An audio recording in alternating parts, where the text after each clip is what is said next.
Glória a Deus. Aleluia. Deus abençoe os irmãos. Deus abençoe a todos em nome de Jesus.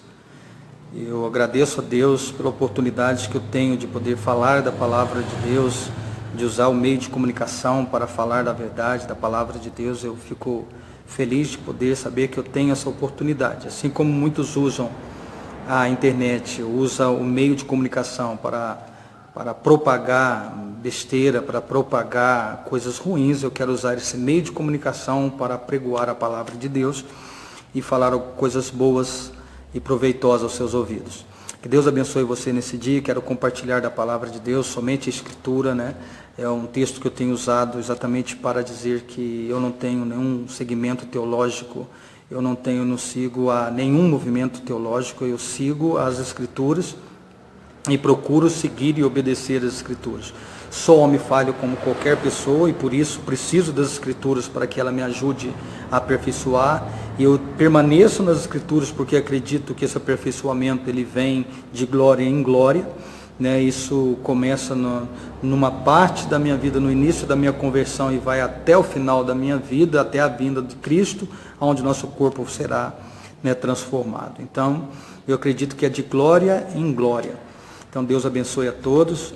Deus abençoe, Ana. Deus te abençoe a sua vida. Você tem sido uma pessoa motivada, né? Motivadora para que eu continue falando, porque eu acredito que a fé vem pelo ouvir, mas ouvir a palavra de Deus. E o próprio apóstolo Pedro diz que quando falar, fale segundo a palavra de Deus. Então, eu vou ao texto aqui da palavra de Deus para deixar uma palavra no seu coração e ajudar você, né, na compreensão da palavra de Deus, você que realmente gostaria de conhecer a verdade da palavra de Deus. Eu vou até pedir para vocês, em nome de Jesus, não se preocupe, vai ouvindo a palavra de Deus, o Espírito Santo é que fala, o Espírito Santo é que faz a obra. Para você ouvir a palavra de Deus, certamente o Espírito Santo vai te ajudar você, é Ele que encaminha todos os homens, é Ele que conhece e sonda os nossos corações e sabe a intenção dele. Eu vou ler um texto aqui, participando aqui de uma palavra de Deus, né, de Judas, lá no finalzinho, onde fala sobre a batalha pela fé. Então eu quero falar sobre essa fé que nós devemos batalhar por ela, né, que está escrito aqui em Judas, versículo 3, que diz assim: Amados, procurando-vos, eu escrever-vos com toda diligência acerca da comum salvação, tive por necessidade escrevermos a exortar, batalhar pela fé que uma vez foi dada aos santos, porque se introduziram alguns que já dantes estavam escritos para este mesmo fim, homens ímpios, que convertem em dissolução a graça de Deus e negam a Deus único dominador e Senhor nosso Jesus Cristo. Mas quero lembrar-vos, como que já antes uma vez sobre isso, que, havendo Deus salvo um povo, tirando-os da terra do Egito, destruiu depois os que não creram. E aos anjos que não guardaram ao seu principado, mas deixando a sua própria habitação, reservou-se na escuridão e em prisões eternas, até o juízo daquele grande dia. Oh, glória a Deus! Que texto que pode nos ajudar aqui a quebrar várias heresias, quebrar várias interpretações erradas da Escritura.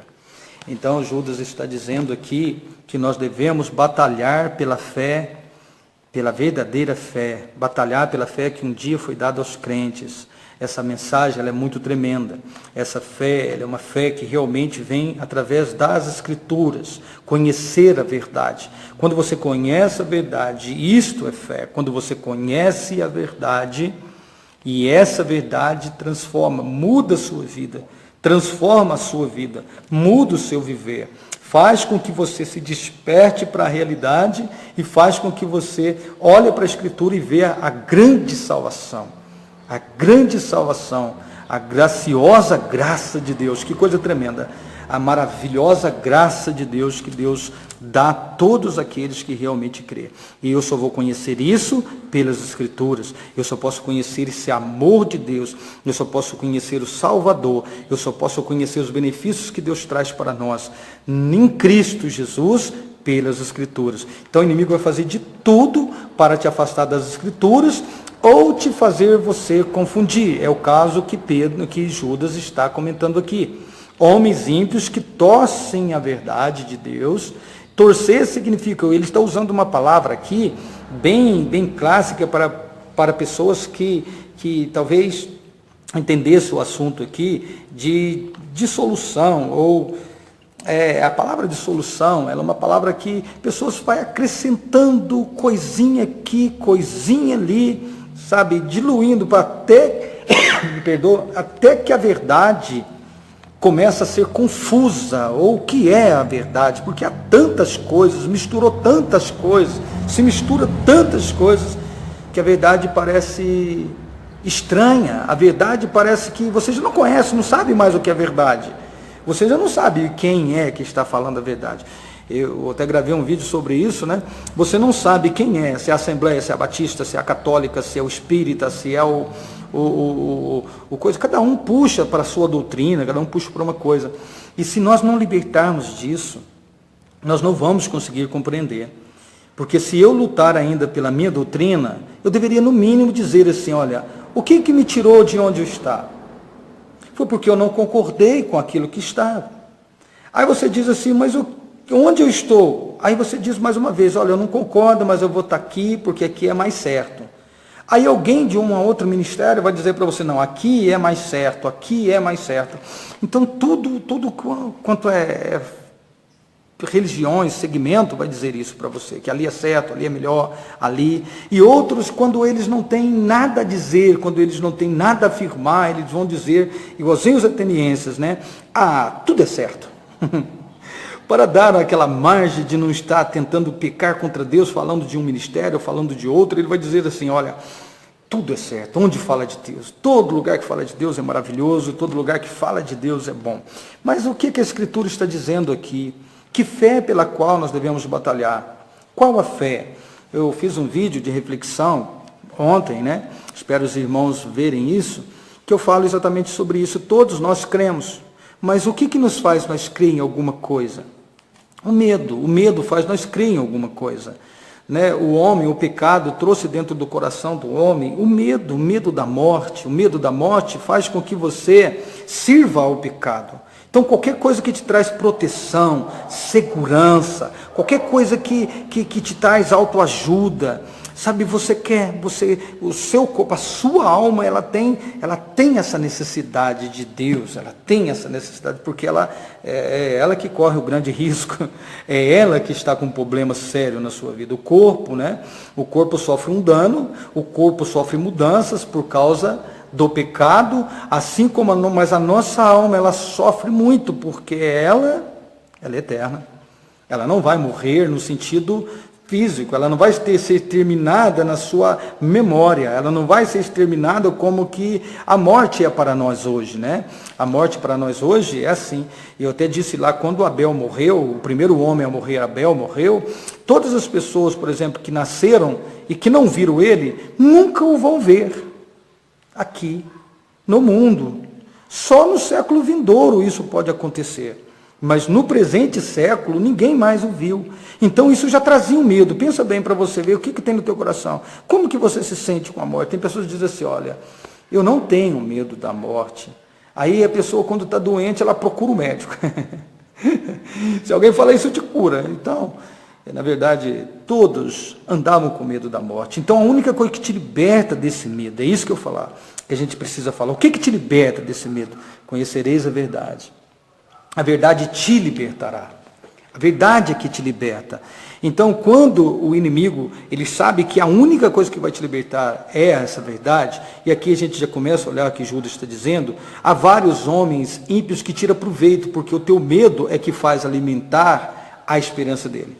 Por um exemplo, muitas pessoas têm medo de morrer, pessoas têm medo de ficar doente, pessoas têm medo de passar fome, pessoas têm medo de perder entes queridos, o medo, ele é terrível, ele está num âmbito grande, bem maior do que a morte. A morte é o ápice, mas ele está em vários lugares. Então eles fazem nós tomar decisões, procurar ideias, procurar planejamento, procurar coisas, medo de não dar certo, medo disso. Mas a Bíblia diz o quê? O amor lança fora o medo. Aleluia, o amor lança fora o medo. Agora, como que o amor lança o medo para fora? Quem ama Deus, a Bíblia diz, quem ama Deus, todas as coisas cooperam. todas as coisas cooperam para o bem daqueles que amam a Deus. Então, esse amor que Deus tem por nós nos liberta deste medo, e este amor que nós sentimos por Ele nos dá força para acreditar e ficar firme até o fim e crer que aquele que nos ama, aquele que nos prometeu, Ele é fiel para cumprir. Então, esse Deus que nos prometeu é fiel para cumprir o quê? É isso que nós temos que perguntar, cumprir o quê? Aí vem os aproveitadores, aqueles que distorcem a verdade, aquele que é fiel, aí começa a compor música, aquele que é fiel para cumprir o quê? É isso que a gente precisa ser inteligente, cumprir o quê? Cumprir o que Ele planejou desde o princípio para nós. Em Cristo Jesus, Deus nos predestinou em Cristo. Predestinou a quem? Eu ou você? Predestinou todos os que nele crêem. Todos que creem em Cristo são predestinados a ser conforme a Cristo. Amado, Amado, Deus vai te amar, Deus vai te proteger, Deus vai te guardar, ninguém irá te tocar. Aí você pergunta, mas pastor, tem tantas pessoas que amam a Deus, eles sofrem tanto. Mas é exatamente isso. Aqui no mundo, Jesus foi tocado. Aqui no mundo, Jesus também passou pelas aflições. Ele diz, eu sofri, vocês também passarão. Por quê? Porque por causa disso. Porque quando você faz essa escolha, quando você crê no Evangelho, quando você crê na sua nova vida, todos os que não crêem se tornam teu adversário. Porque, na verdade, eles vão achar estranho por que você muda. Eu não mudo por causa de um ser religioso. Tenta entender, você não pode mudar porque há uma doutrina. Você não pode mudar porque há uma regra. Você não pode mudar porque há uma lei. Você não pode mudar porque há alguma coisa. Você só pode mudar porque quando as regras, ou quando as leis, ou quando as coisas que envolvem a sua vida forem coisas sadias, honestas, e cujo teu coração já é aplicativo a essas coisas. Sabe, quando você olha que Deus toca o seu coração, move a sua vida, a fé que vem desde o princípio para nós, que nós devemos batalhar, é as Escrituras. Que você não pode deixar, alguém vem e torce essa verdade. Eu vou ler mais um texto aqui para vocês, que é um texto muito conhecido, muito usado, mas erroneamente, quando Jesus fala sobre o pai da mentira, que é o diabo. Por um exemplo, aqui, estarei lendo para você, João 8,44, vós tendes por pai o diabo e quereis satisfazer o desejo do vosso pai. Ele foi homicida desde o princípio e não se firmou na verdade, porque não há verdade nele, porquanto ele profere mentira, fala do que lhe é próprio, porque é mentiroso e pai da mentira. Então, quando o diabo, realmente, ele não começa aqui com o homem. O diabo já começou quando ele, antes de se tornar Satanás, antes de se tornar um anjo caído, ele não se firmou na verdade. Qual era a verdade que ele deveria firmar-se? Quando ele foi criado por Deus, ter permanecido naquilo que Deus o deu. Mas ao contrário disso, ele não só se rebeliou e não aceitou aquilo que Deus o deu, não só não quis viver na verdade que Deus transmitiu para ele, mas também ele se torna alguém que agora quer algo para si e começa a levantar a mentira. A mentira começa nele quando ele não aceitou. Quando ele não aceitou viver na verdade, quando ele não aceitou viver, em qual verdade que ele não aceitou viver? A vontade de Deus. Quando ele não aceita a vontade de Deus para a vida dele, quando ele não está satisfeito com aquilo que Deus fez para ele, ele começa então a crescer o orgulho dentro do seu coração. Esse orgulho, essa cobiça fez com que ele caísse. Mas antes mesmo dessa cobiça, ele vai até os anjos e planeja uma ideia de uma revolução contra Deus. E nisso, o que ele organiza? Ele organiza uma equipe, ele convence a terça parte, diz a palavra, a terça parte dos anjos. E ele é precipitado e Deus, naquele momento, já bane os anjos. Não só bane os anjos. Quando Deus baniu os anjos, junto a Satanás e os anjos que creu nele, ele já vem exatamente com essa ideia. Por isso, vírgula, vamos colocar um entre parênteses, Deus já planeja a salvação do homem antes do homem ser criado. Antes do homem ser criado, Deus já planeja. Qual a intenção de Deus planejar uma salvação para o homem antes do homem ser criado. Porque Deus já dá o cordeiro, porque Deus já cria. Quando esse céu foi corrompido por essa ideia, já estava corrompido, porque Satanás não ia desistir de deixar o homem. Aí você fala, por que Deus não protegeu o homem de Satanás? Deus protegeu o homem, sim, de Satanás, como protege nós. É exatamente isso que eu quero dizer para você. Que nós vamos fazer parte do certo ou do errado.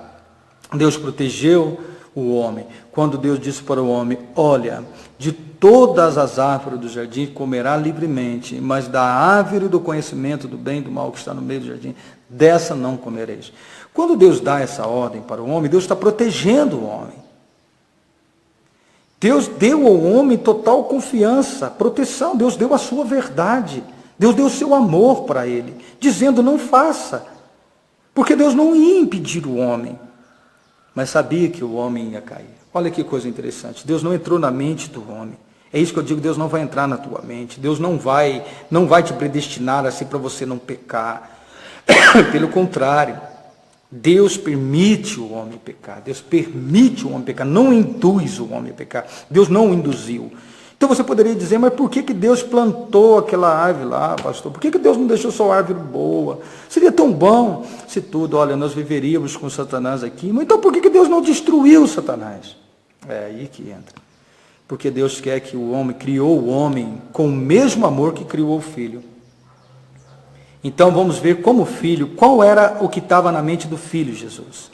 E Jesus aceitou, olha só, Jesus aceitou o desafio de ser morto. Jesus aceitou o desafio de vir agradar o Pai, passar por todo o sofrimento, por toda a dor, por todas as coisas, para agradar o Pai, para satisfazer o Pai, para satisfazer a justiça, para nos perdoar, para nos remir. Ele já aceitou antes da queda. Então ele criaria um homem e colocaria na mente do homem uma coisa, sem dar ao homem a liberdade de servi-lo, sendo que ao próprio filho, como diz a palavra de Deus, ao próprio filho, Deus não poupou seu próprio filho. Deus vai querer que alguém o ame, ele colocando uma mente, na mente dele para não pecar, capaz de não pecar, capaz de não fazer, capaz disso e aquilo. Deus deu as duas partes para o homem. Deus colocou várias condições para o homem não pecar, várias oportunidades, mas o homem, por causa de uma árvore, por causa de um fruto, ele desobedeceu o Senhor. Então, tinha várias árvores lá, tinha vários frutos lá, mas o único que não podia comer. Por que daquele fruto não podia se comer? Não é a questão do fruto, a questão não estava ali, a questão estava na obediência ou desobediência. E é o que vale para nós hoje, quando nós olhamos para a Escritura. Não vai valer a inocência de alguém dizer assim, Senhor, eu comi porque o pastor me enganou. Eu comi porque fulano me enganou. Não vamos jogar agora a culpa, a sua culpa no pastor. Você não pode jogar a sua culpa no outro, porque as Escrituras foi dado a nós. Olha, glória a Deus por aquelas pessoas que Deus usou para que essas Escrituras estivessem aqui nas minhas mãos. Glória a Deus porque eu posso lê-la. Glória a Deus porque Deus abriu meus olhos. E eu fico perguntando, mas os cegos? Glória a Deus que hoje tem forma dos cegos ler. Olha, eles criaram várias formas para as pessoas ler. Para ninguém chegar diante de Deus e dizer que é impossibilidade, dizer que é sua fraqueza, dizer que alguém fez, foi por causa do pai, da mãe que me batizou, foi por causa do pai e da mãe que me levou para essa igreja. Eu não saio dessa igreja porque alguém me deu um favor, me deu um carro, me deu uma casa, me deu isso, me deu aquilo. Eu era quebrado, eu fui para lá. Eu fui para lá porque aquele pastor cuidou de mim quando eu era pequeno. Aquele pastor fez isso na minha vida. Eu brigava com meu marido, aquele pastor ia lá e me dava aquele abraço, me consolava. Eu tenho uma dívida com esse pastor. Ele é mentiroso. Ele prega a verdade. Ele fala a verdade. O que ele ensina, você acredita? Ou você simplesmente, quando olha na Escritura e você vê o seu pastor, ou o seu mestre, ou seja, quem for, pregando, você não analisa as Escrituras. Por isso é que nós não podemos olhar de maneira nenhuma e ver o escrito de Judas. O que Judas está dizendo, olha, vamos batalhar pela fé que uma vez foi nos dada. Vamos batalhar pela fé das Escrituras, sem diluições, sem tentar alguém amenizar. A graça de Deus é única. Deus propôs para Cristo e Cristo obedeceu ao Senhor e veio. Ele passou pelas mesmas provas. Foi tentado fazer com que ele ignorasse isso. O diabo usou várias persuasões, o diabo usou várias tentações. As mesmas tentações são maiores do que a de Adão, bem maiores do que a de Eva. E ele venceu elas só numa coisa: obediência. Então, se você quiser servir ao Senhor e agradar ao Senhor, tem que ser na obediência. Eu vou sofrer. Jesus sofreu. Ele vai dizer: você vai sofrer. Porque quem quer viver piamente em Cristo, ser realmente, manusear as Escrituras, deve ser o dever de cada obreiro. Deve ser o dever de cada pessoa. Você não é um obreiro? Você não é um obreiro? Ah, não, pastor, não me consagrou. Obreiro não é de consagração. Obreiro é aquele que fala da obra de Deus. Não é nem fazer. Às vezes a gente fala fazer por uma ignorância, mas é falar da obra que Deus fez. E Ele está fazendo. Agora, quem vai contribuir com isso é Deus. Você talvez uma pessoa, talvez humilde, as pessoas vêm com aquela ideia: ah, mas Deus não vai. Você é uma pessoa humilde, você é uma pessoa que... Aí de repente você começa a entender a palavra de Deus, você começa a compreender o texto da verdade da palavra de Deus. Irmãos, é o Espírito Santo, Ele é o único que pode estar ao seu lado, é o único que vai te dar a verdadeira sabedoria, a verdadeira compreensão, o Espírito Santo. Mas depende que você queira, depende que você busque, depende que você ore. Não é orar para eu ser melhor do que ninguém, eu não sou melhor do que ninguém, você não pode orar por esse caso. Não pode ser para que você se exalte, não pode ser para que você se torne alguém melhor, mas a Escritura é para a sua própria salvação. Você tem que ler e estudar, porque ali contém a tua salvação, ali contém a história da tua vida, da tua salvação, do projeto divino para salvar o homem. Só depende de você crer que esta é a palavra de Deus e que você deve depender dela. Não deixa ninguém fazer menosprezar. Quantas ideias o diabo diz: ah, isso aí foi escrito por homens, ah, esse livro, a igreja é maior, ah, não, eu fico com que o pastor, porque o pastor estudou, eu fico porque o outro estudou, porque o padre estudou, ele sabe mais do que você. Olha, eu quero dizer para você, eu falo isso sempre: Pedro, João, Tiago e todos os outros eram leigos. Pedro e João foi preso e aquelas pessoas zombaram. Olha, são homens leigos, são homens indoutos, são homens que não conseguem. Da onde vem tal sabedoria? Olha só, onde eles perguntam de onde vem, porque não prestou nenhuma faculdade teológica daquela época. Irmão, não deixa um batista teológico, não deixa um presbiteriano teológico diminuir você, porque você não passou nas teologias, você não foi formado em teologia. Não deixa um padre chegar e falar que ele estudou a vida inteira. Olha, seja pelo menos humilde, Deus revela aos humildes. O importante é que você não pare de ler e de estudar as Escrituras. Mas não faça isso para debater, faça isso para conhecer, e falar isso para pregar e para anunciar a outros, porque aquilo que te salva você tem que falar. E é isso que é tremendo. E quando alguém te ver distorcendo, você não pode deixar, faça como Judas não pode. A fé não pode ser diluída. Nós não podemos ver as pessoas diluir a fé. A fé não pode ser isso. Olha, a fé, ela não é apenas um começo, como eu disse, o medo faz com que as pessoas busquem todas as coisas. Olha, se a gente falar, o medo faz com que você segue vários segmentos. Quantas pessoas estão no catolicismo, porque foram batizados no catolicismo? Eu também fui. E as pessoas dizem lá: eu não saio de lá de maneira nenhuma, porque eu nasci ali e vou morrer, eu nasci católico, vou morrer católico. Irmãos, por favor, não é a religião, não estou aqui falando mal, não, pelo amor de Deus, de jeito nenhum. Mas eu quero dizer para você, analise as Escrituras para ver se a religião católica está certa. Se ela estiver certa, se ela estiver anunciando a verdade, então por que ela esconde a palavra de Deus de vocês? Por que a Bíblia não pode ser manuseada por uma pessoa simples? Por que ela tem que frequentar uma teologia? Por que ela tem que frequentar, talvez, várias coisas? Deixa eu dizer, quando você participar, seja de um catecismo, de alguma coisa, então leve a Bíblia. E quando eles falarem alguma coisa, questione, por exemplo, quando ele disser lá, quando um padre disser lá, eu vou falar de um padre, mas eu vou falar do crente também, senão vocês vão achar que a gente está aqui falando mal de religião. Não. Quando eles disser lá, ó, Maria concebida sem pecado. Aí você pergunta: pastor, padre, na Bíblia diz que todos pecaram. Todos é todos.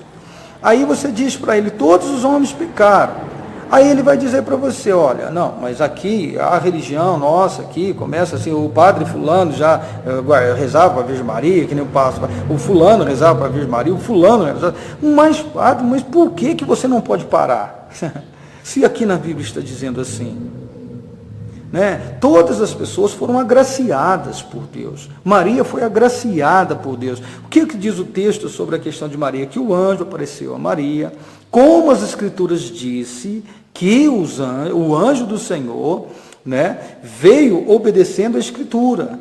Havia uma virgem, como na Escritura diz, em Israel, e foi anunciado a essa virgem, que nesta virgem nasceria o Salvador. Ele é o Salvador. Nasceria o Salvador.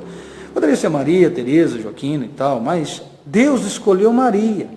Não é porque ela era mais santa, não era porque ela era isso, mas eu vou dizer claro para os irmãos, ela não era nenhuma prostituta, Maria não era nenhuma mulher devassa, era uma virgem. Virgem era uma pessoa consagrada, separada, ela tinha princípios, principalmente para ser honesta a sua verdade, aquilo que ela cria, ela tinha que ser uma mulher pura, ela não poderia jamais, de maneira nenhuma, deitar com outro homem, ou deitar com algum homem antes do casamento. Isso aí era uma lei judaica, jamais poderia, porque se ela fizesse isso, ela era uma prostituta.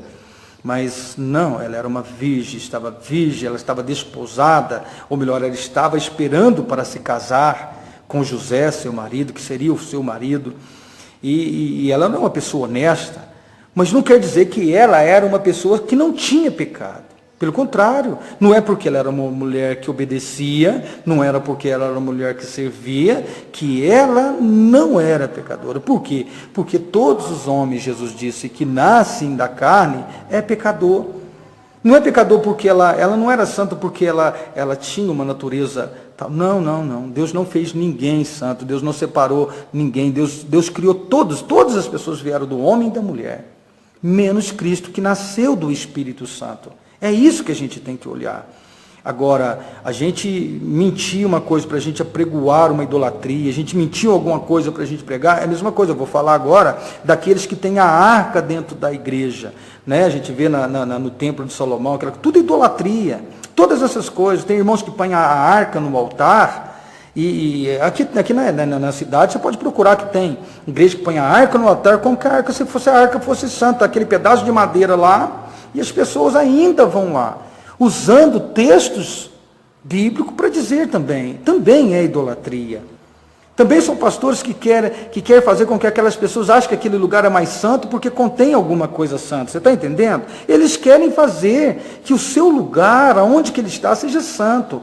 E quer levar as coisas com sentimento. Eles falam, a arca, tocar na arca, a arca é a arca da aliança, a arca de Deus, o lugar que ela estava, prosperava, abençoava. Eles vão usar os textos bíblicos. Mas hoje a arca não tem mais poder algum sobre a igreja, ela não tem validade de santidade alguma na igreja. O que ela serviu no passado, hoje ela não faz nada, hoje é Cristo. Hoje é o Senhor Jesus Cristo, é a sua palavra. Cristo é tudo em todos. Sabe, Cristo tem que ser na sua vida tudo, somente Cristo. Cristo tem que ser a sua vida, Ele é a vida. Tenta entender, se Maria não tivesse a Cristo, ela não teria vida. Oh, maravilha, irmão, tenta entender isso, por favor. Ela precisou ter a vida. Por favor, nos ajude, nos compreenda que aqui não tem maneira de manipular, de convencer você, né, por argumento persuasivo, não, é pelas Escrituras. Todas as pessoas. E nós não podemos deixar de falar que vários pastores também mentem, mas quem mente é o diabo faz isso, por quê? Porque o diabo não quis permanecer na verdade. Ele não quis permanecer na vontade de Deus. E é isso que nós precisamos, acreditar nas Escrituras, porque é dela que fala de Cristo, que é a vida. E nós precisamos crer em Cristo. Se nós cremos em Cristo, cremos nas Escrituras. Se não cremos em Cristo, não cremos na Escritura. Se cremos em Cristo, mas apenas para receber benefício, de nada adianta para nós. Em nome de Jesus, o intuito desse estudo não é aqui para a crítica, é para te apresentar Jesus como suficiente na tua vida para a salvação, para dizer que a igreja de Jesus Cristo, ela nasce na verdade e anda na verdade. Ela não é por um segmento, não deve ser por um segmento religioso, deve ser pela batalha por esta fé. Como, né, a Escritura diz, uma vez, as pessoas dizem, uma vez salvo, salvo para sempre. A própria palavra fala que Deus salvou todos os israelitas do Egito, todos. Mas ao mesmo tempo que ele salvou a todos, destruiu todos os incrédulos lá. Quem é o incrédulo? Aquele que deixa de acreditar naquilo que o salvou.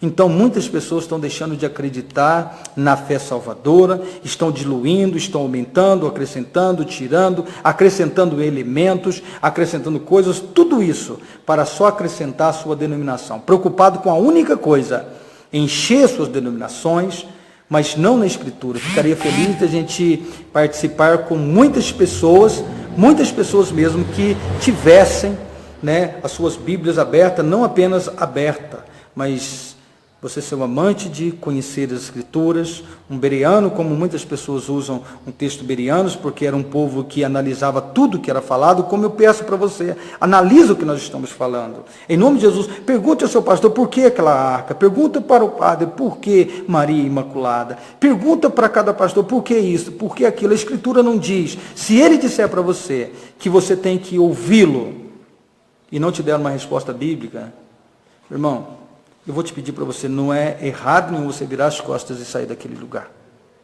E chorem a Deus, pedem a Deus para que Deus cuide de você, para que Deus te apresente homens, mulheres. Mas eu te digo, se não tiver um homem, não tiver uma mulher, Deus se apresentará, Deus te revelará. Eu tenho certeza que existe, e a minha oração é que eu encontre com esses irmãos, a minha oração é que eu ache você, a minha oração é que eu te encontre.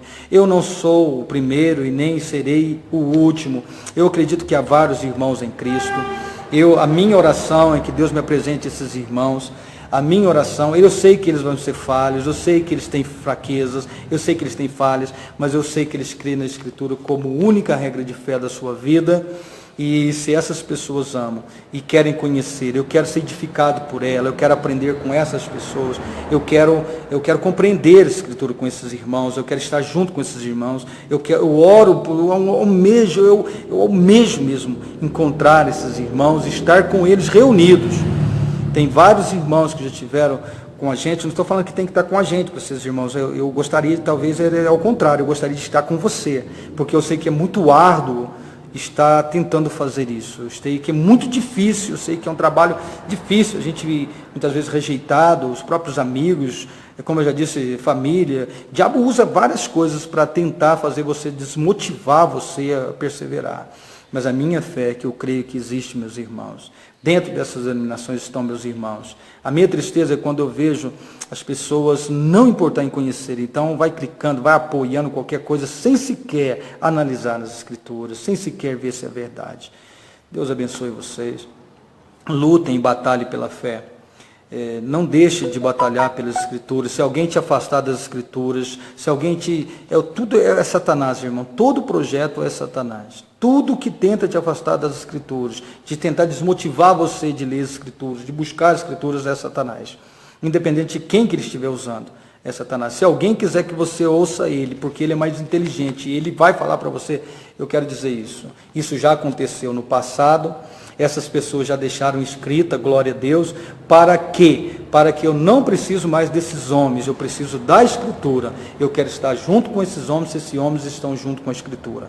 Glória a Deus, se eles acreditam nas Escrituras como suficiência. Agora, acrescentar alguma coisa ou tirar alguma coisa daqui, não. Me apresentar algum elemento para que eu possa acreditar em Cristo, em alguma coisa religiosa, também não. Eu preciso da suficiência das Escrituras e crer nela. É ela que tem que ser lida, é ela que tem que ser realmente apregoada, é ela que nós temos que gastar tempo com ela, procurar, estudar, compreender e achar esse povo zeloso de boas obras. Glória a Deus, que Deus te abençoe.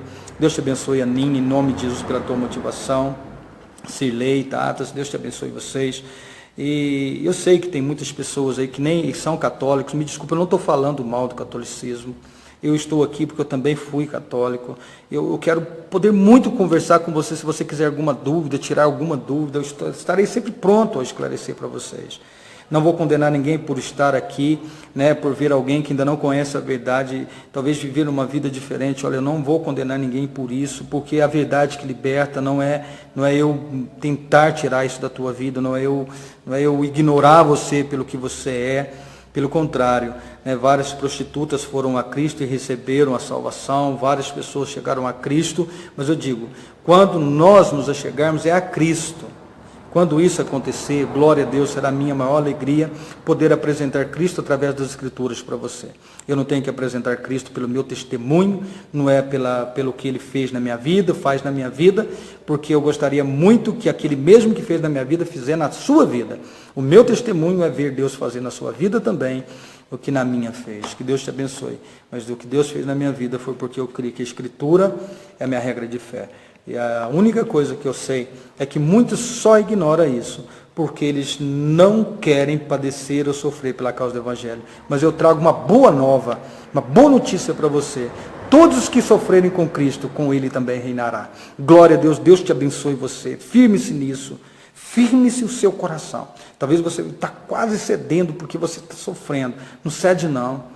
Não cede não, não pare não. Fortaleça-se no Senhor e na força do seu poder. Fortaleça-se nele. Na sua promessa é que aquele que com ele também sofrer e padecer, com ele também reinará. Glória a Deus. Firme-se nisso. Quando deixarmos esse mundo como Paulo deixou, naqueles dias da sua partida, você vai poder dizer: acabei a minha carreira aqui. Batalhei, lutei, guardei minha fé. Aleluia. Agora vou receber a minha coroa. Aleluia, cara. Receber seu prêmio. É nisso. Ou depois que você partir, ou quando ele voltar. Mas uma coisa eu sei. O reinado da igreja, o governo da igreja não é aqui no mundo. O governo da igreja não é aqui junto com essa impiedade do mundo. É quando Cristo voltar. E quando Ele voltar, aí governaremos com Ele para todo sempre, e o seu reino nunca mais passará. Que Deus te abençoe, que Deus enriqueça o teu coração, que Deus te proteja, que Deus te dá grandes vitórias, na sua vida, te fortaleça você, em nome de Jesus, te enche o teu coração de alegria, te enche o teu coração de paz em servir ao Senhor. Servir ao Senhor de todo o teu coração, de toda a alma, de todo o teu entendimento. Esforce-se, trabalhe ao lado daqueles que amam a Deus, sirva o Senhor, aproxime-se dele, se ofereça como um instrumento, se ofereça como um parceiro, como um cooperador, em nome de Jesus. Isso é igreja, é quando nos apresentamos para batalhar pelas mesmas coisas. Eu vejo a igreja batalhando por ideal, e eu acredito que a igreja batalha pela fé. E batalhamos para defendê-la, para pregoá-la, para ensiná-la. Isto é aqueles que trabalham para Deus. Deus te abençoe, em nome de Jesus Cristo. Amém.